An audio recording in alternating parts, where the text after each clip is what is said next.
slammed the yard and crashed into the garage. As she did, her foot finally hit the brake of her own vehicle, hard enough that she felt the jolt all the way through her spine. "Mom!" Brady yelled, almost in her ear, and she instinctively put out a hand to hush him. In the passenger seat, 10-year-old Lily had yanked her earbuds out and leaned forward. Her lips parted as she saw the damage at their house, but she didn't say anything. Her eyes were huge with shock. "Sorry," Gina said, hardly aware of what she was saying. "Something's wrong, baby. Lily? Are you okay?" "What's happening?" Lily asked. "Are you okay?" "I'm fine. What's happening?" Gina didn't answer. Her attention was pulled back to the house. She felt strangely raw and exposed, looking at the damage. Her home always seemed so safe to her, such a fortress, and now it was breached. Security had proved a lie, no stronger than bricks and wood and drywall. Neighbors had poured out onto the street to gawk and gossip, which made it all so much worse. Even old Mrs. Milson, the retired schoolteacher who rarely left her house. She was the neighborhood gossip and rumor monger, never shy about speculating on the private lives of everyone within her line of sight. She wore a faded housecoat and leaned heavily on a walker, and her day nurse stood beside her. They both looked fascinated. A policeman approached Gina's vehicle, and she quickly rolled down her window and gave him an apologetic smile. "Officer," she said, "that's my house there, the one that the SUV crashed into. Can I park here? I need to look over the damage and call my husband. This is just awful. I hope the driver wasn't hurt too badly. Was he drunk? This corner can be dangerous." The officer's expression went from blank to hard-focused as she spoke, and she didn't understand why, not at all, but knew it wasn't good.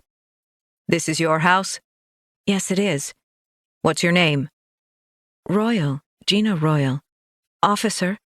He took a step back and rested his hand on the butt of his gun. "Turn your engine off, ma'am," he said as he signaled to another cop who came at a jog. "Get the detective. Go." Gina wet her lips. "Officer, maybe you didn't understand."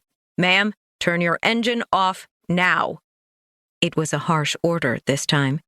She shifted the vehicle into park and turned the key. The motor spun down to silence, and she could hear the buzz of conversation from the curious onlookers gathering on the far sidewalk. "Keep both hands on the wheel. No sudden moves. Are there any weapons in the van with you?" "No, of course there aren't.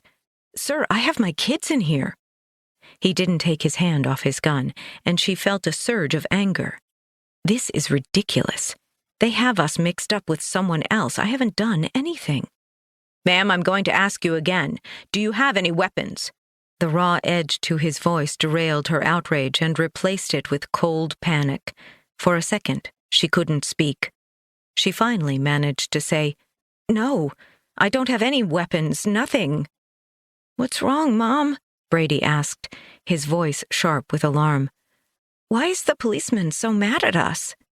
"Nothing's wrong, baby. Everything's going to be just fine." "Keep your hands on the wheel. Hands on the wheel." She was desperate to hug her son, but didn't dare. She could see that Brady didn't believe the false warmth of her voice. She didn't believe it herself. "Just sit right here, okay? Don't move. Both of you, don't move." Lily was staring at the officer outside the car.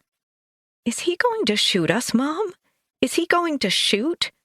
Because they'd all seen videos, hadn't they, of people shot to death. Innocent people who'd made the wrong move, said the wrong thing, been in the wrong place at the wrong time.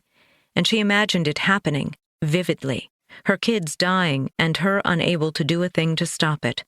A bright flash of light, screams, darkness. "Of course he's not going to shoot you. Baby, please don't move." She turned back to the policeman and said, "Officer, please, you're scaring them. I have no idea what this is about." A woman with a gold police badge hanging around her neck walked past the barricade, past the officer, and right up to Gina's window. She had a tired face and bleak, dark eyes, and she took in the situation at a glance. "Mrs. Royal? Gina Royal?" "Yes, ma'am." "You're the wife of Melvin?"